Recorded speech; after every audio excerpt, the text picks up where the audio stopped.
Good morning, my friends. Tudo bem com vocês? Bom dia, meus amigos. Bom dia, coleguinha, como vai? Bom dia, coleguinha, como vai? Bom dia, meus amigos.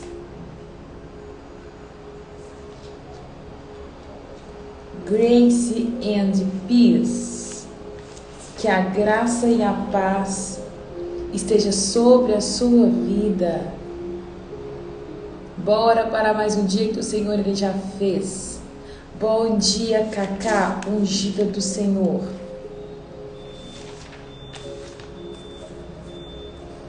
Glória a Jesus por mais um dia. Espero que vocês estejam bem de verdade. Que o amor do Pai ele se renove sobre as nossas vidas nesta manhã. Que nós possamos estar exatamente no lugar que o Senhor separou para que nós estivéssemos nessa manhã. Em nome de Jesus. Viu? Se alegre. Você tem motivo para se alegrar. Você tem motivo para agradecer. Aí você fala comigo assim: Raira, mas minha vida tá caindo. Tá tudo caindo na minha cabeça. O telhado tá solto. Olha, todavia nós temos motivo para nos alegrar.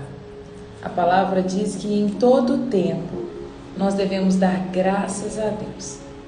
Então, tira um tempinho, nós vamos orar agora. Você vai agradecer ao Senhor por tudo aquilo que Ele está movendo e fazendo na sua vida. E mesmo que se aquilo que Ele tem feito na sua vida não é o que você gostaria. Graças a Deus, quem manda no jogo não somos nós, porque nós não sabemos o que pedimos, nós não entendemos muitas coisas, então nós precisamos simplesmente glorificar a Deus por aquilo que Ele tem feito em nós. Amém? Enquanto a turma vai se chegando, nós vamos orar. Feche seus olhos aí onde você está e comece a falar assim: Pai, muito obrigado por esse dia. Pai, eu te amo. Pai, eu anseio pela Tua presença. E vai clamando aí pela presença do Senhor onde você está. Deus, em nome de Jesus, nesta manhã nós queremos te agradecer. Começamos glorificando Teu nome, exaltando Teu nome, porque o Senhor é bom, Pai. O Senhor é bom e sempre nos ouve. Nós agradecemos por isso, Papai. Agradecemos porque o Senhor é o nosso Deus. Eu te agradeço pelo ar que eu respiro. Agradeço por mais um dia de vida, pela oportunidade que o Senhor nos dá, Pai, de recomeçar. Nós agradecemos o Senhor pelo privilégio da vida, Pai. Por a noite de sono que tivemos, por tudo que o Senhor tem gerado em nosso coração, nós te agradecemos. Pedimos, Deus, perdão pelos nossos pecados, que o Senhor possa mesmo nos ajudar, Deus, a todos os dias vencer, Deus, as nossas vontades, os nossos desejos, purificando, Deus, o nosso coração, purificando a nossa mente, Pai amado, reconectando com o Senhor todos os dias. Pai, eu agradeço pela vida de cada um dos meus irmãos que estão aqui. Que essa seja uma manhã onde o Senhor venha nos ensinar. Nos ensina, Pai, traga revelações, traga algo vindo do céu, Pai, sobre as nossas vidas. Nós acreditamos que a palavra ela é alimento e que ela é que nos mantém purificados todos os dias. É ela que nos limpa, é ela que nos mostra aquilo que está errado na nossa vida. Então, em nome de Jesus, se revela a nós nesta manhã com particularidades, Pai. Em nome de Jesus, trata conosco, Pai. Eu te agradeço porque essa narrativa ela é atemporal. Ela permanece falando aos nossos corações até mesmo no dia de hoje. Então, em nome de Jesus, tenha liberdade, manifeste o teu querer e fique à vontade, Pai. Deus, que o Senhor possa nos guardar, que o Senhor venha nos livrar de todo ataque demoníaco ou satânico. Pai amado, que nenhuma perturbação, que nenhuma dor, que nenhuma enfermidade possa mesmo causar distração na vida do meu irmão. Que esteja nesse lugar cada pessoa, Pai, que o Senhor selecionou para este dia, para esta manhã. Deus, limpa a minha barba, né? O lugar onde o óleo vai escorrer, para que nenhuma impureza que possa estar na minha vida respingue na vida dos meus irmãos. Então, em nome de Jesus, assim como o Senhor ensinava que o sacerdote ele tinha que se lavar antes de entrar, de oferecer qualquer sacrifício, nesta manhã eu quero te pedir, Pai, me lava, me limpa, Deus, me purifica. Lava mesmo, Deus, todas as minhas vestes. Lava, Deus, desde o alto da minha cabeça até a planta dos pés, para que a minha barba esteja limpa nesta manhã e que o óleo que vai escorrer sobre a minha cabeça, ele possa mesmo ser puro ao respingar na vida do meu irmão, em nome de Jesus. Esse é o meu pedido, Pai. Amém e amém. Amém e amém. Que Deus, ele possa mesmo estar aqui, que ele possa ministrar o nosso coração. Não tenho nada específico, não estudei nada em específico, mas eu peço que ele tenha liberdade, sabe, de ministrar sobre a nossa vida aquilo que ele quer. Nós vamos hoje para Êxodo capítulo 30. Ontem nós falamos sobre a consagração do sacerdote. Versículo 28, nós falamos sobre as vestes sacerdotais. Ontem falamos sobre a consagração e hoje nós vamos falar sobre o altar de incenso. Aí depois vem o óleo da unção, vem a bacia de bronze, alguns utensílios que tinha dentro lá do tabernáculo. Vamos lá. Construa um altar de madeira de acácia para queimar incenso. Faça o quadrado com 45 centímetros de lado, 90 centímetros de altura, com pontas em forma de chifre nos cantos entalhados da mesma peça de madeira que o altar. Revista o topo e os lados e as pontas do altar com ouro puro e coloque uma moldura de ouro ao redor do altar. Faça 2 argolas de ouro e prenda nos 2 lados opostos do altar, debaixo da moldura de ouro, para sustentar as varas usadas para transportá-los. Faça as varas de madeira de acácia e revista com ouro. Coloque no altar de incenso, diante da cortina que protege a arca da aliança. Em frente à tampa da arca, o lugar da expiação que cobre a tábua da aliança. Ali eu me encontrarei com você. Deus está falando, esse é o lugar que eu vou aparecer. É de frente à arca da aliança, e ali vai ter colocado também o altar, onde que vai queimar o incenso. Todas as manhãs, quando cuidar das lâmpadas, Arão queimará incenso perfumado no altar, e todas as noites, quando acender as lâmpadas, ele queimará incenso novamente na presença, e todas as noites, quando acender o incenso, queimará novamente na presença do Senhor. Esse ato deve ser repetido de gerações em geração. Não ofereça sobre o altar incenso algum que não seja sagrado. Não use para o holocausto oferta de cereal ou oferta derramada. Uma vez por ano, Arão fará expiação pelo altar, explicando em suas pontas o sangue da oferta realizada para expiação do pecado do povo. Essa cerimônia será realizada todos os anos, de geração em geração, pois esse é o altar santíssimo do Senhor. Gente, incenso é de fato aquele incenso de fumaça. Deus está orientando para que quando ele fosse oferecer o sacrifício, quando ele entrasse ali no lugar santo dos santos, ele teria que acender um incenso e ele tinha que encher de fumaça aquele ambiente. Uma das coisas que a gente consegue entender é que quando um ambiente ele é tomado de fumaça, a gente não consegue enxergar muita coisa. E uma das coisas que se fala acerca desse incenso é para que quando queimasse o incenso, não visse nenhum palmo das suas mãos, porque na presença de Deus permanecia somente a presença, só via a presença de Deus.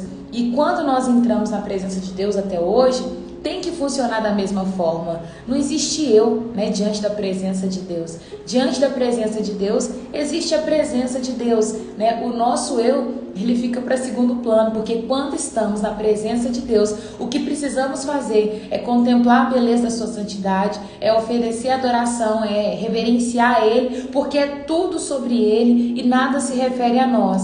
Então, uma das coisas que Deus estava certificando dentro do lugar santíssimo, dentro do Santo dos Santos, de frente ali à Arca da Aliança, diante da lei, dos mandamentos, Deus estava falando o seguinte: a minha presença é o que vai resplandecer nesse lugar, nada além da minha presença. Então, o sacerdote, o sumo sacerdote, que entrava no Santo dos Santos, ele não conseguia nem enxergar suas mãos, porque o eu não existia, era somente a presença de Deus. E ele fala: pela manhã vai ter incenso, à noite, quando você for refazer as lâmpadas, vai ter que ter incenso novamente, porque diante da minha presença só tem a presença.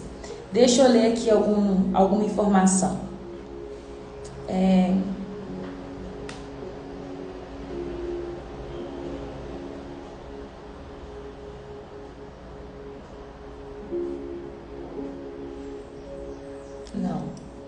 No meu comentário bíblico aqui da outra Bíblia, ele só fala sobre o incenso estranho, a questão da santidade de Deus, e por isso que Deus ele falava que não deveria oferecer nenhum incenso estranho. Então essa é uma ordenança, né? Vocês não vão oferecer incenso estranho, eu sou santo, é necessário que vocês cheguem de maneira purificada. O sacerdote ele tinha que se lavar, ele se purificava antes dele entrar nesse lugar. Recursos para o tabernáculo. Então, versículo 11. Então o Senhor disse a Moisés: toda vez que você fizer o censo dos israelitas, cada homem que for contado pagará ao Senhor um resgate por si mesmo. Com isso, nenhuma praga ferirá o povo quando você o contar. Cada pessoa contada entregará uma pequena quantidade de prata como oferta sagrada ao Senhor. O pagamento corresponderá a meio ciclo, com base no ciclo padrão do santuário. Equivale a 12 gramas. Todos os homens de 20 anos para cima entregarão ao Senhor essa oferta sagrada.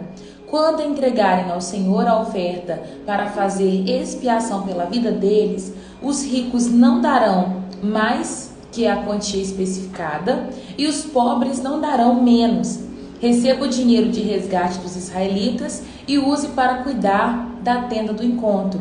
Será uma lembrança diante do Senhor em favor dos israelitas e fará expiação pela vida deles. Então vamos lá, uma oferta para expiação da vida. Moisés está orientando, Deus está orientando Moisés para que passe para Arão e os seus filhos, que são sacerdotes, que vai ter uma oferta, que é a oferta pela vida, expiação pela vida. Eu estou entregando algo, não é sobre pecado, não é sobre nada, mas ele está dizendo: Moisés, vai se contar o censo, vai contar o número de pessoas que tem no meio de vocês.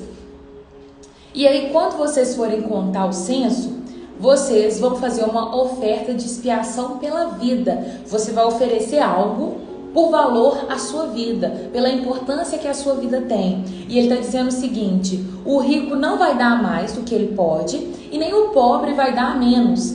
Todos vão ter que pagar a quantia que equivale a meio ciclo, equivalente a 12 gramas de prata. Esse é o valor pago pela vida. Eu acho que é uma coisa muito interessante, porque quando vai construir o tabernáculo, Deus vive e fala o seguinte: cada um vai ofertar conforme foi proposto no seu coração.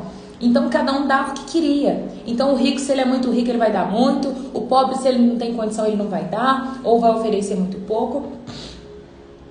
Mas cada um ofertava conforme estava no seu coração. No Novo Testamento também vai dizer que cada um oferta segundo foi proposto no seu coração, ou seja, é o valor que eu quero dar. Porém, quando se trata de uma oferta para expiação do pecado, ela tem um valor, ela tem um preço, e o interessante é que nem o rico paga mais e nem o pobre paga menos. E aqui Deus ele mostra para nós que tanto a vida do rico quanto a vida do pobre, ela é equivalente. Ninguém tem que pagar mais pela vida, porque a vida ela tem um preço único. E Jesus ele vai pagar o valor exato, né? Pela vida de cada um de nós. O sangue de Jesus pagou o preço, e é um preço único. Jesus não derramou mais sangue para o rico, menos sangue para o pobre. Não é assim que funciona. A vida para Deus, ela tem o mesmo valor. É um preço único, é um valor único. E ele diz que toda vez que você for contar o censo ele não podia ser contado sem autorização de Deus. Então só podia se contar o censo quando Deus ele dava essa direção para falar assim, ó, agora pode contar o censo. E quando ia contar o censo, para que praga nenhuma atingisse a saúde deles, eles tinham que fazer essa oferta pela expiação da vida deles. Mais pra frente a gente vai ver que vai ter alguém, não sei se é Davi, que vai fazer contar o censo e a praga atinge eles, porque Deus não tinha autorizado contar o censo. Por que não se pode contar o censo sem Deus permitir? Porque eles começavam a saber o número que eles tinham e confiava na força dos números. Ou seja, se eu tenho 600 mil homens e eu vou lutar contra uma cidade que tem 300 mil, ou seja, eu vou ganhar facilmente porque eu tenho o dobro do exército deles. Então, Deus não deixava eles contar o censo, porque dependendo da guerra, eles estavam em desvantagem. Aí eles já entrariam na guerra com medo. Mas o que nos garante vitória não é a força dos nossos braços ou o número que nós carregamos, e sim a presença de Deus na nossa vida. E hoje com a gente, eu vou usar isso aqui, vou trazer uma forma simbólica, exemplo ilustrativo, somos nós, a nossa vida comum. Nós temos mania de olhar a nossa conta bancária e deixar que a conta bancária estabeleça o que nós podemos ou não fazer, o que nós podemos ou não comprar. A nossa conta bancária, o nosso censo, o número que nós carregamos, não é ele que dita as regras da nossa vida. O que vai ditar as regras da nossa vida é o poder de Deus que habita em nós, é a mão do Senhor que está sobre nós. Então, antes de você perguntar que escola seu filho vai estudar, se você tem condição ou não de fazer casamento, se você pode ou não comprar um carro, se você vai ou não abrir uma empresa, não é a quantidade de dinheiro que você tem na conta, mas é a mão do Senhor e a direção que Ele dá sobre a sua vida. Amém? Posso escutar um amém?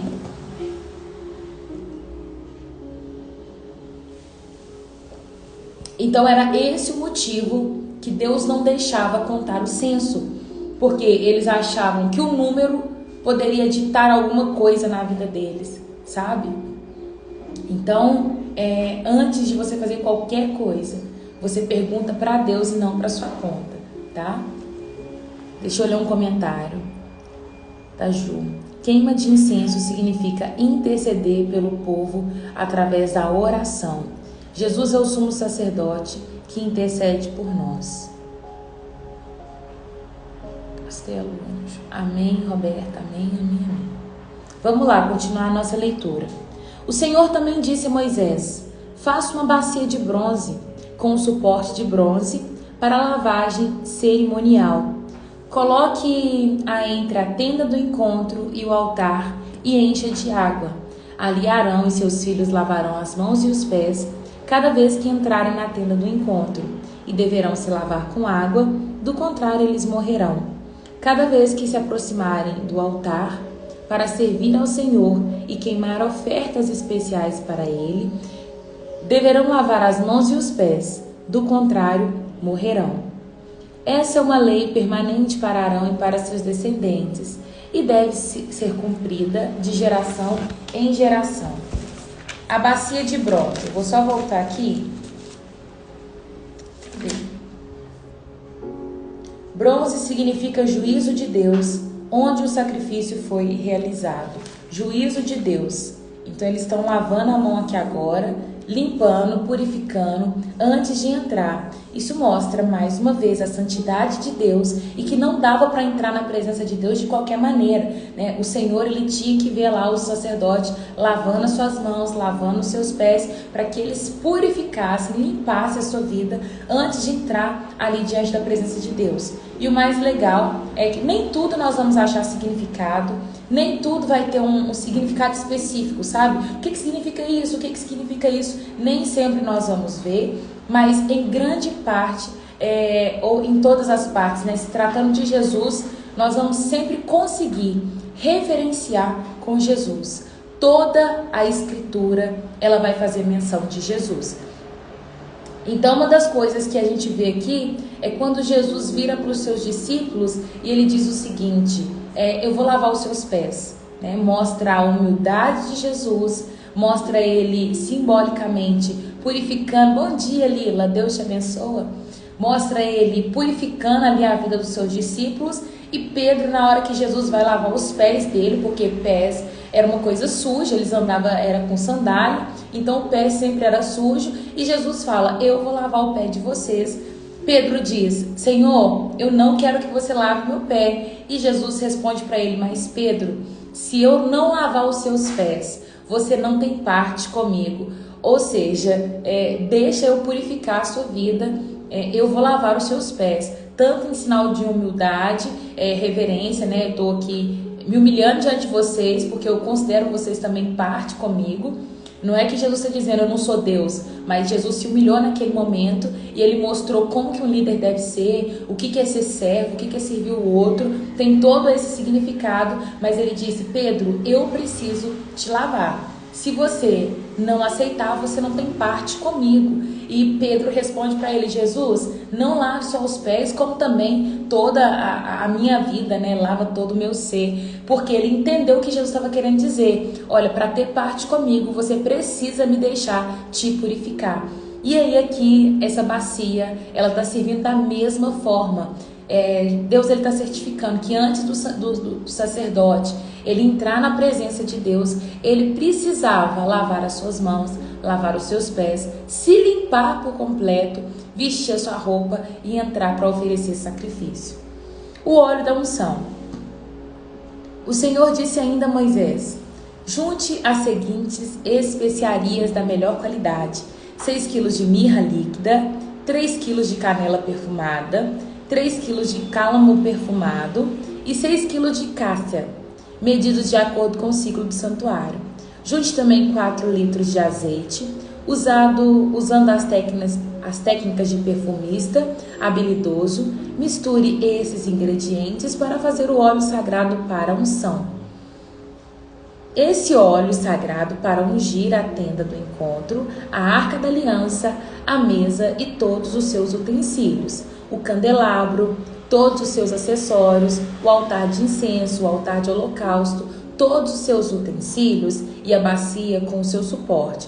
Consagre-os para que seja absolutamente santo. Depois disso, tudo que tiver contato com eles também se tornará santo. Unja também Arão e seus filhos e consagre para que sirva como sacerdote. E diga ao povo de Israel: este óleo sagrado é reservado para mim, de geração em geração. Jamais usem o óleo para ungir qualquer outra pessoa, que nunca se prepare uma mistura igual a essa e essa para si mesmo. Ele é sagrado e deve ser tratado como tal. Quem preparar uma mistura igual a essa, ao ungir com ela alguém que não seja sacerdote, será eliminado do meio do povo. Deus estava falando o seguinte: eu vou fazer esse óleo e tudo que for consagrado com ele se tornará santo e não se deve ser tocado. Hoje nós ainda temos essa mania do óleo, né? Nós temos o costume de ungir as coisas com óleo. Mas é necessário?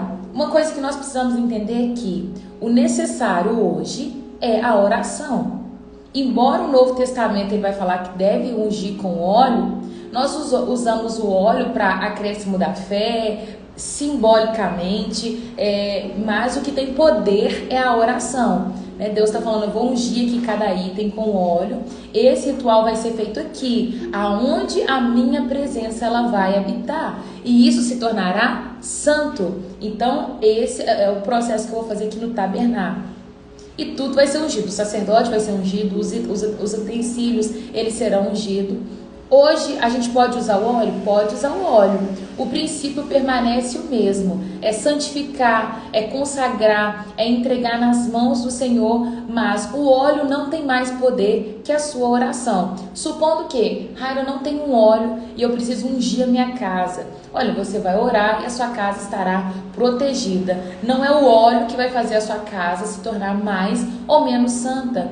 Raira, eu preciso ungir o meu carro, né? Eu preciso derramar um óleo sobre o meu carro para o meu carro ser abençoado. Você pode passar um óleo no seu carro e orar? Pode, mas o óleo não é mais importante que a sua oração. A vida ela é muito mais importante do que aquilo que está sendo derramado, né? O bem material ele não tem mais poder que a sua vida. A sua vida ela é mais importante para o Senhor.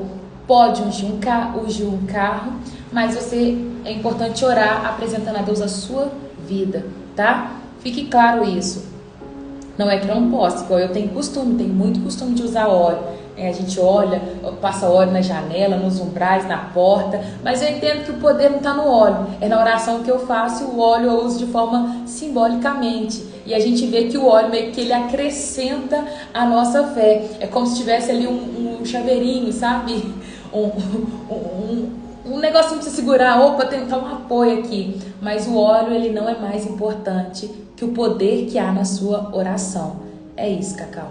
A fé é o ponto mais importante, tá? Você pode usar óleo. Se você não usa óleo, não tem problema. Mas aqui Deus está dizendo, eu quero que prepare um óleo específico. E esse óleo tornará tudo dentro do tabernáculo santo. E tudo que encostar nele se tornará santo também.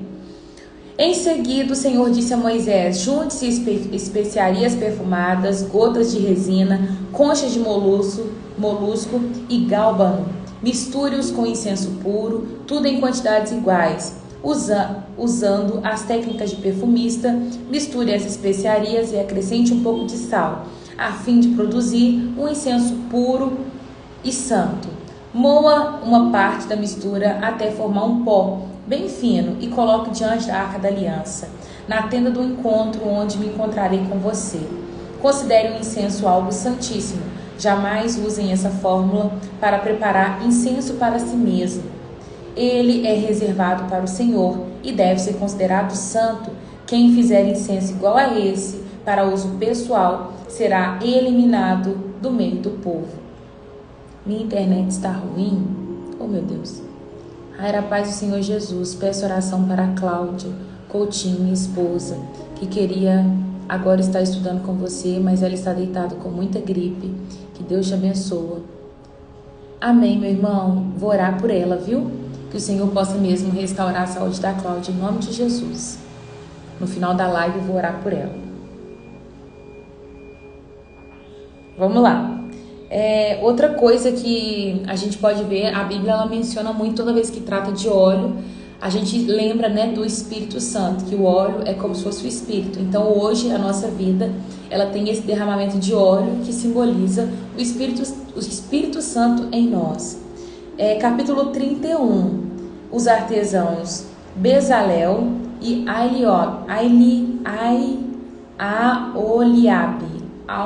Aholiabe. Eu acho que é isso. O Senhor disse a Moisés, veja, escolhi especificadamente Bezalel, filho de Uri, e neto de Ur, da tribo de Judá, enchi do Espírito de Deus e lhe dei grande sabedoria e habilidade e perícia para trabalho artístico de todo tipo. Ele é exímio artesão, perito no trabalho com ouro, prata e bronze, tem aptidão para gravar e encavar pedras preciosas e entalhar madeira. É mestre em todo o trabalho artístico. Para ajudá-lo, designei pessoalmente Aholiabe, filho de Ahisamach, da tribo de Dan. Além disso, conferi habilidades especiais a todos os artesãos de talento para que façam tudo como eu ordenei. As habilidades vindas de Deus para a glória do seu nome. Ele está pedindo aqui, eu dei dons, eu dei talentos para que eles façam todo tipo de trabalho. Artesão, com prata, com ouro, com bronze, para entalhar madeira, para encravar pedras preciosas. Essa habilidade e sabedoria sou eu que derramei sobre a vida deles. Deus já falou com Moisés, eu separei essas duas pessoas e eu coloquei dentro delas habilidades para que elas possam exercer o trabalho que eu quero. Então, quem coloca em nós as habilidades, os dons, é o Senhor. E Ele vai colocar dentro de nós para a glória do seu nome. Não ache que você vai ter uma habilidade para você ficar usufruindo dela, porque toda a nossa vida glorifica a Deus. Seja no trabalho, seja na criação de filhos, seja aonde o Senhor te colocar. Você precisa fazer com que o nome de Deus ele seja glorificado através da sua vida. Versículo 7. A tenda do encontro, a arca da aliança, a tampa da arca, que é o lugar de expiação, todos os objetos do tabernáculo, a mesa e seus utensílios, o candelabro de ouro puro e todos os seus acessórios, o altar de incenso, o altar de holocausto e todos os seus utensílios, a bacia de bronze e o seu suporte, os vestuários finamente confeccionados, as roupas sagradas para o sacerdote Arão e as roupas para os seus filhos usarem em serviço como sacerdote, o óleo da unção, o incenso perfumado para o lugar santo. Os artesãos deverão fazer tudo conforme eu ordenei. Está descrevendo aqui o que ele precisava fazer. É lógico que eles não iam fazer sozinhos. Eu imagino que se levantou pessoas, né, que os artesãos ajudavam. Corta essa madeira para mim, eu vou lapidar. Eles não faziam sozinhos, mas o trabalho de arte era eles que faziam. Em seguida, o Senhor disse a Moisés: diga ao povo de Israel: guardem o meu sábado, pois ele é um sinal entre mim e vocês, de geração em geração, para que saiba que eu sou o Senhor que o santifica. Guardem o sábado, pois ele é dia santo para vocês. A fidelidade do sábado é consagrar ao Senhor. Eles tinham que consagrar-se ao Senhor, porque os afazeres e as tarefas do dia a dia não pode competir a atenção com Deus. Então nós precisamos gastar o tempo dedicado a Deus. Quem profanar será executado, quem trabalhar nesse dia será eliminado do meio do povo. Vocês têm 6 dias da semana para fazer os trabalhos habituais, mas no 7º dia será sábado de descanso total, um dia consagrado ao Senhor. Quem trabalhar no sábado será executado. Os israelitas guardarão o sábado e celebrarão de geração em geração, como uma aliança para sempre. É um sinal permanente entre mim e o povo de Israel, pois em 6 dias o Senhor fez os céus e a terra, mas no 7º dia ele descansou e se revigorou. Quando o Senhor terminou de falar com Moisés no Monte Sinai, entregou-lhe 2 tábuas de pedra gravada com os termos da aliança, escrita pelo dedo de Deus. Vamos lá, eu já expliquei a questão do sábado nos 10 mandamentos. Mas uma das coisas que a gente vê que Deus está querendo quebrar é a cultura de os seus afazeres, as suas tarefas. Ela não pode ser maior e ela não vai competir a atenção com o tempo que você precisa dedicar a Deus. Expliquei tudo, se você deve ou não guardar o sábado. Se você perdeu essa explicação, você pode ir lá no YouTube e assistir Êxodo 20, que lá eu falei sobre a questão do sábado. Não vou repetir, é polêmico demais. Mas aquele povo, eles estavam vindo do Egito com uma cultura de trabalhar, uma cultura que se trabalhava todos os dias. E uma das coisas que Deus vai quebrar nessa cultura de quando eles saíram do Egito é que você deve descansar. Você precisa tirar um dia específico para o descanso, e esse dia será consagrado a mim. Esse dia eu quero que vocês dediquem a mim, um tempo para me adorar, um tempo para passar comigo.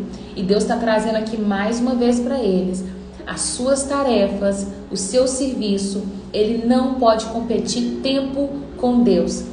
Trazendo para o nosso atual, nós temos tarefas, afazeres do dia a dia, e às vezes a gente fica muito atolados no meio das nossas obrigações diárias. Mas as nossas obrigações diárias, elas não podem competir tempo com o tempo que nós precisamos entregar ao Senhor. Você pode lavar vasilha cantando a Deus, adorando ao Senhor. Você pode dirigir até o seu trabalho, louvando e engrandecendo o nome de Deus. Você pode estudar e nas suas folgas você está ali glorificando ao Senhor com aquilo que você está fazendo.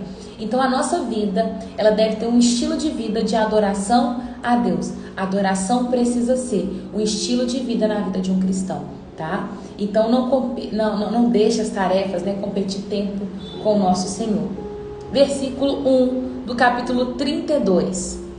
Quando o povo viu que Moisés demorava para descer do monte, reuniu-se ao redor de Arão e disse: tome uma providência. Lembra, a gente já subiu no monte com Moisés já tem muito tempo, porque tudo isso que nós lemos aqui agora é ordenanças que Deus está dando para o povo, Moisés, ele vai subir e vai ficar 40 dias e 40 noites lá com Deus no Monte Sinai. No monte onde o povo viu relâmpagos, trovões e muito mais, as manifestações de Deus. E ali Moisés passou 40 dias e o povo está achando que Moisés não vai descer mais, Aí eles estão aqui. Quando o povo viu que Moisés demorava a descer, eles reuniu ao redor de Arão e disse: tome uma providência, faça para nós deuses que nos guiem.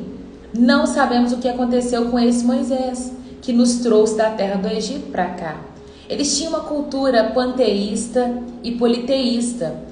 Aquele povo, eles saem do Egito com uma cultura de ter vários deuses. E eles gostam, eles querem algo para adorar. eles têm essa necessidade de ver algo e adorar algo. Eles querem ter Deus para tudo, Deus que vai curar da doença, Deus que vai prosperar, Deus que vai fazer vencer a guerra, e eles querem criar vários deuses. Era uma cultura panteísta e politeísta. Politeísta de ter muitos deuses e panteísta de ter essa necessidade de a mesa ser um deus, o boi ser um deus, o sol ser um deus, tudo ser um deus, né? Eles consideravam objetos ou coisas sendo deuses, né? Animais. Então eles tinham essa cultura, né? Então Arão respondeu, olha como é que Arão vai responder: tirem as argolas de ouro da orelha de suas mulheres e de seus filhos e tragam para mim. Todos tiraram argolas de ouro e levaram a Arão. Ele recebeu o ouro, derreteu e o trabalhou nele, dando-lhe a forma de um bezerro. Quando o povo viu o bezerro, começou a exclamar: ó Israel, estes são os seus deuses que tiraram da terra do Egito. Né? É engraçado como que a falta de relacionamento de Arão com o Senhor faz ele esquecer de tudo aquilo que ele tinha vivido, né? Eu creio que Arão estava tomado pelo medo, mas uma das coisas que a gente vê quando Deus levanta Arão para caminhar com Moisés é que Arão ele era o porta-voz de Moisés. Moisés estava com medo de falar e Deus falou assim: não, eu vou levantar Arão e Arão vai falar no seu lugar. Mas quem tinha o relacionamento com Deus era Moisés.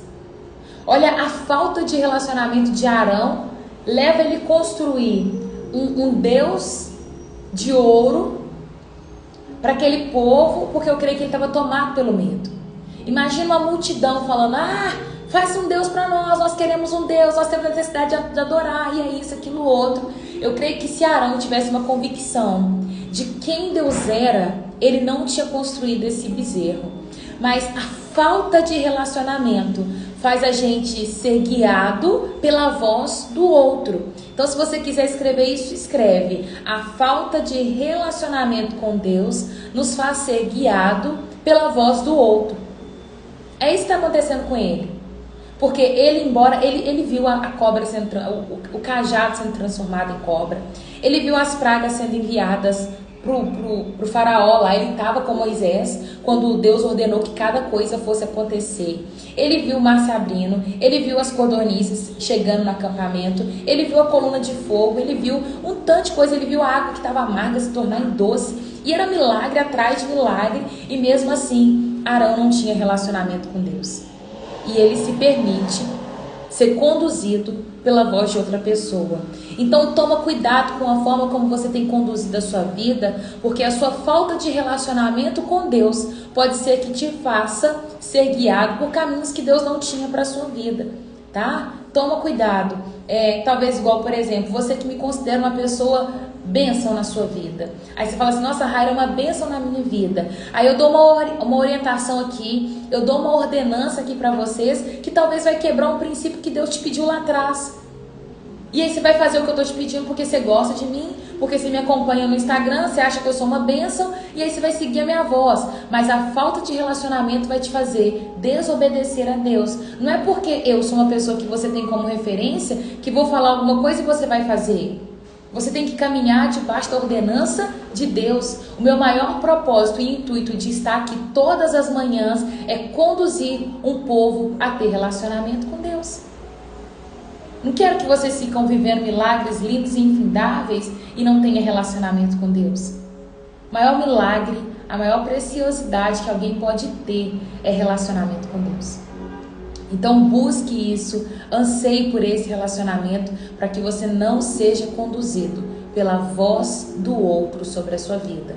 Aí pode se levantar um profeta na nação que vai falar assim: agora é tempo de jejum, agora é tempo da oração, agora é tempo da consagração a pão e água, agora é tempo disso, daquilo outro. E talvez Deus não quer isso de você.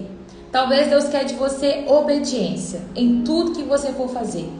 Sabe, saiba discernir a voz de Deus sobre a sua vida. Arão não tinha relacionamento com Deus suficiente e ele construiu um bezerro de ouro. E o povo começou a gritar: esse foi o Deus que nos tirou da terra do Egito. Percebendo o entusiasmo do povo, Arão construiu um altar diante do bezerro e anunciou: Amanhã haverá uma festa para o Senhor. Gente, olha o tamanho da ofensa de Arão para Deus. Na manhã seguinte, o povo levantou cedo para se apresentar holocaustos e oferta de paz. Depois todos comeram e beberam e entregaram a farra.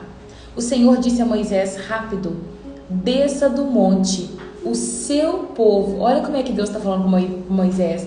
O seu povo que você tirou da terra do Egito se corrompeu.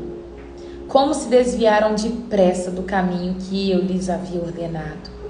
Derreteram o ouro e fizeram um bezerro. Curvaram-se diante dele e ofereceram sacrifício. Dizem: ó Israel, estes são os seus deuses que tiraram da terra do Egito. Então o Senhor declarou: vi como esse povo é teimoso e rebelde.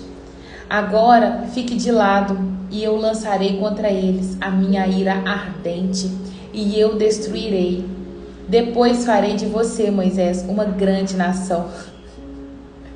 Deus está dizendo: Moisés, eu não quero mais esse povo. Eles se corromperam, é um povo difícil, teimoso, rebelde. É o seu povo, o povo que você tirou da terra do Egito. Eu creio que se eu fosse Moisés, eu ia falar assim: oh, Deus, vamos lembrar de um negócio aqui. Eu estava lá na terra de Midian, eu tinha minha família, eu estava cuidando dos meus filhos e da ovelha do meu sogro, quando você apareceu para mim numa sarça e falou assim: eu quero que você resgate um povo para mim. Esse povo não é meu, esse povo é seu. E Moisés está falando nada, mas Deus fala para ele: Moisés, o seu povo. Eu creio que isso é uma ironia, né? Tipo assim, aquele povo lá, sabe quando você fala assim: olha lá seu tio, olha lá sua mãe, olha lá sua avó, mas também é sua avó, também é seu tio, também é sua mãe, também é seu pai. Pois é, eu acho que é nessa ironia. Moisés, porém, tentou apaziguar o Senhor, o seu Deus, e disse: ó Senhor, exclamou ele, por que está tão irado com o teu próprio povo? O teu próprio povo. Esse povo é seu, Deus, esse povo não é meu não. Que tiraste do Egito com tão grande poder e mão forte? Por que deixaram os egípcios disserem: ó, o Deus deles os resgatou com má intenção de exterminá-lo nos montes e apagá-los da face da terra? Deixa de lado a tua ira ardente. Arrepende-te quanto a esta calamidade. Não é arrepende de tipo assim, Deus, arrepende. Deus, não faz isso não. Que ameaçaste enviar a teu povo. Lembra-te do teu servo Abraão, de Isaque, de Jacó. Assumiste um compromisso com eles por meio do juramento, dizendo: tornarei seus descendentes tão numerosos quanto a estrela do céu. Eu lhes darei essa terra, toda essa terra que lhe prometi, e eles a possuirão para sempre. Então o Senhor se arrependeu da calamidade terrível que havia ameaçado enviar sobre o povo. Em seguida Moisés se virou e desceu do monte. Trazia nas mãos as 2 tábuas da aliança, que estava escrita dos 2 lados, frente e verso. As tábuas eram a obra de Deus. Cada palavra tinha sido gravada pelo próprio Deus. Deus escreve os 10 mandamentos, né? Quando Josué ouviu o alvoroço do povo que gritava lá embaixo, disse a Moisés: parece que há guerra no acampamento. Moisés respondeu: não, são gritos de vitória. Não são gritos de vitória e nem de lamento de derrota. Ouço barulhos de festa. Quando se aproximaram do acampamento, Moisés viu o bezerro e as danças e ficou furioso. Jogou as tábuas de pedra no chão e as despedaçou no pé do monte. Moisés agora se ira contra o povo. Tomou o bezerro de ouro, o bezerro que havia feito, e o queimou. Moeu até virar pó, jogou na água e obrigou os israelitas a bebê-las. Por fim, dirigiu-se a Arão e perguntou: o que este povo fez para que você os levasse a cometer tamanho pecado? Vamos fazer uma pausa aqui, grifa esse versículo. Moisés perguntou para Arão: Arão, o que esse povo fez com você que te levou a cometer tamanho pecado contra eles? É porque o povo tinha cometido um pecado, eles eram rebeldes e teimosos mesmo. Porém, a liderança ela vai contar muito. Existe um peso sobre aquele povo. mas existe um peso maior ainda mais na vida de Arão, que estava como líder daquele povo.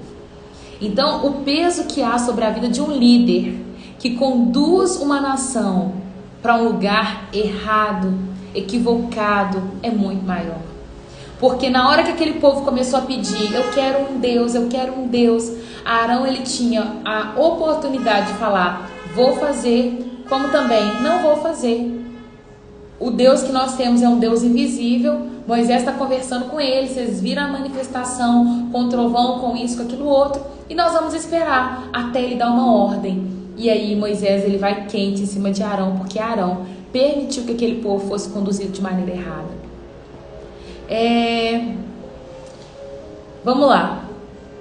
Não deixe, eu deixei essa frase aqui, não deixe que a desobediência alheia faça com que você peque contra o Senhor e desonre o chamado, né? Não fique tão furioso comigo, meu Senhor, respondeu Arão. Você sabe que como este povo é mau. Eles me disseram, faz para nós deuses que nos guiam. Não sabemos o que aconteceu com esse Moisés, que nos trouxe da terra do Egito para cá. Então eu lhes disse, quem tiver joias de ouro, tire-as. Quando eles trouxeram para mim, simplesmente eu joguei no fogo e saiu esse bezerro, né? Ah, que mentira. Moisés viu que Arão havia permitido que o povo se descontrolasse completamente, dando motivo de zombaria a seus inimigos. Portanto, colocou a entrada do acampamento e gritou, todos que estiverem do lado do Senhor venham até aqui e se junte a mim. E todos levitas se reúnam ao redor dele.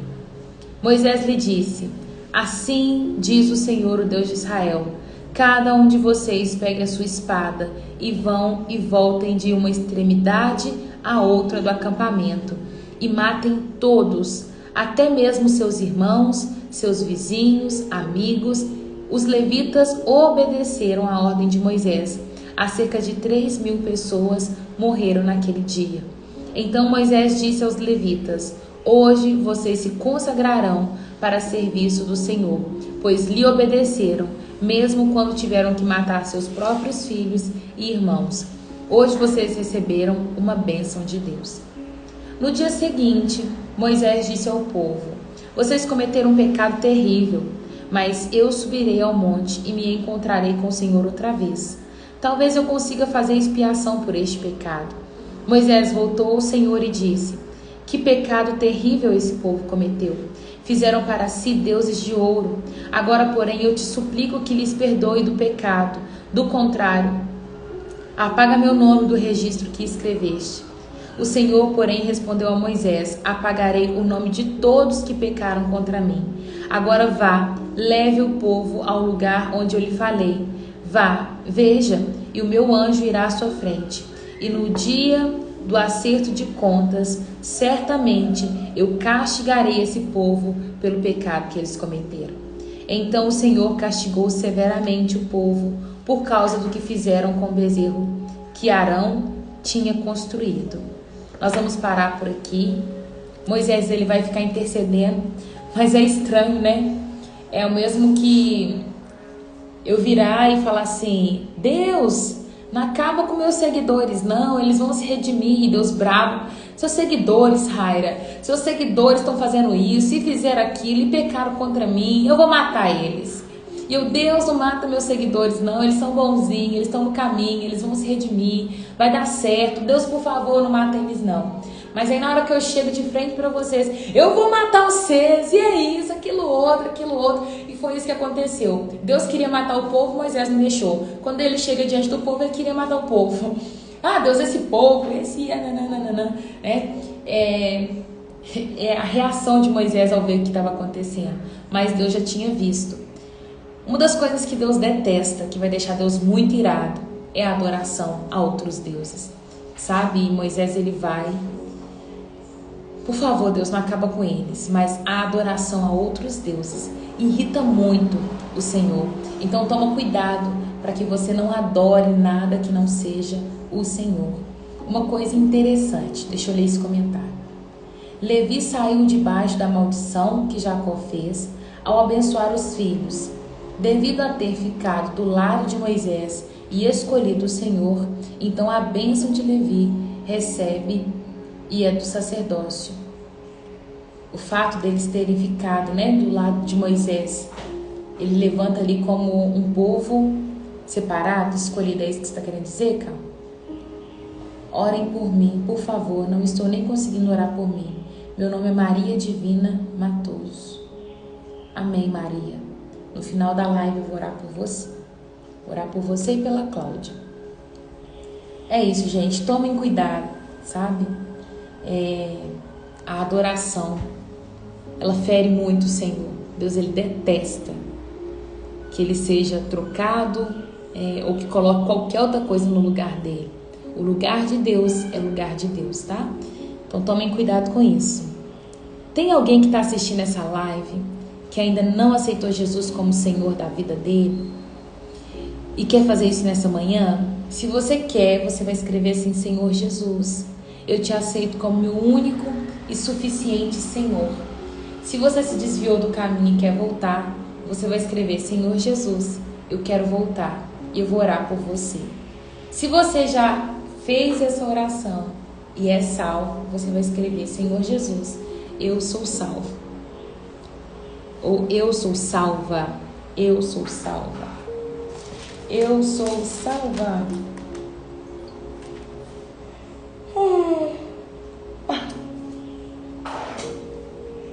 Minha adoração é exclusividade dele. Amém, Valéria. Amém.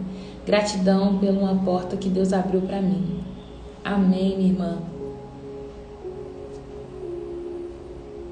Amém, Bruna. Que você consiga essa constância no Senhor, viu?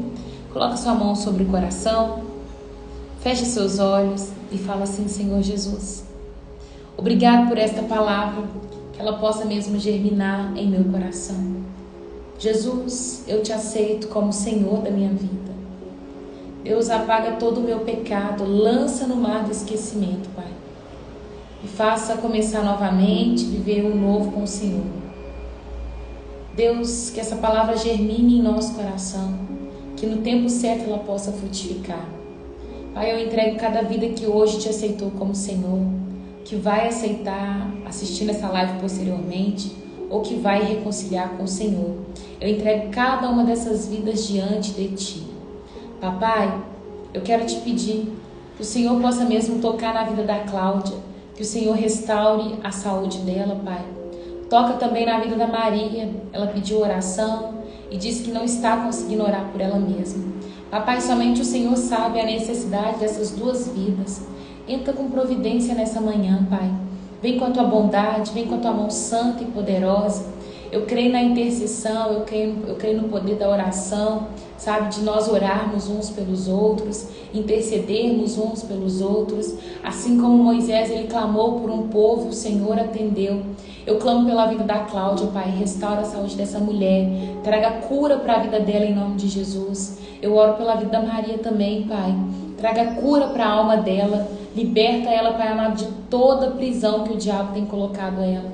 Em nome de Jesus, traga força, graça para ela avançar diante de tudo aquilo que o Senhor já liberou sobre a vida dela. Em nome de Jesus. Esse é o meu pedido, Pai. Eu quero abençoar a vida de cada família aqui representada, cada lar, cada casa, cada amigo que o Senhor me confiou, Pai. Eu abençoo a vida dessa pessoa, que eles possam mesmo viver uma prosperidade espiritual, que eles possam crescer em relacionamento com o Senhor, que eles possam crescer, Pai, em intimidade contigo em nome de Jesus, que eles estejam exatamente no lugar que o Senhor separou para eles estarem. Não deixe o teu povo confundido, não deixa eles enganados. Meu Deus, retira vidas de lugares que não era para estar, pessoas que entraram debaixo de jugo que não era para estar, pessoas que estão fazendo coisas para o Senhor, achando que está fazendo algo importante que o Senhor pediu, quando na verdade estão longe de Ti, Pai. Então converte os nossos corações nessa manhã e traga um alinhamento do céu em nome de Jesus, que a nossa vida esteja alinhada, esteja ajustada com a Sua vontade em nome de Jesus. Esse é o meu pedido. Amém e amém. Que o Senhor ele te abençoe, que o Senhor ele te guarde, que o Senhor ele faça resplandecer o rosto dele sobre ti e te dê a paz. Amém? Turminha abençoada, amanhã nós não teremos live, amanhã eu viajo, eu volto na quarta-feira de cinza. Então provavelmente a gente retoma o nosso devocional na quinta-feira que vem. Todavia, fiquem antenados no nosso grupo, lá o Enxergando as Escrituras. Se você ainda não está nesse grupo, eu vou deixar o link lá nos stories, tá? Vai lá nos stories que eu vou deixar o link do grupo. Vou me esforçar. Se em algum dia pela manhã eu conseguir arrumar um espaço lá na casa onde vou ficar, se tiver uma internet legal, eu posso fazer a live sim, tá? Vou levar meu suporte, só não vou levar as ring lights. Mas se eu conseguir, eu vou fazer uma live sim para a gente permanecer no nosso momento devocional.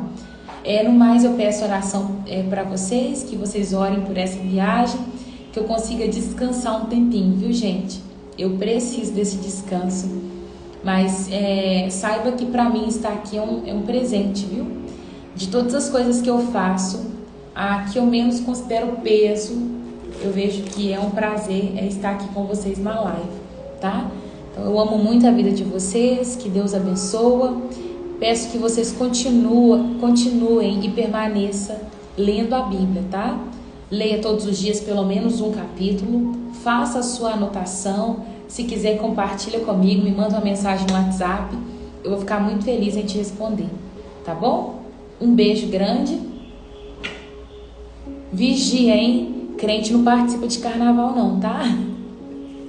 Vocês vigiam, eu vou ficar de olho em vocês. Um beijo grande. Obrigada, viu, gente? Amo vocês.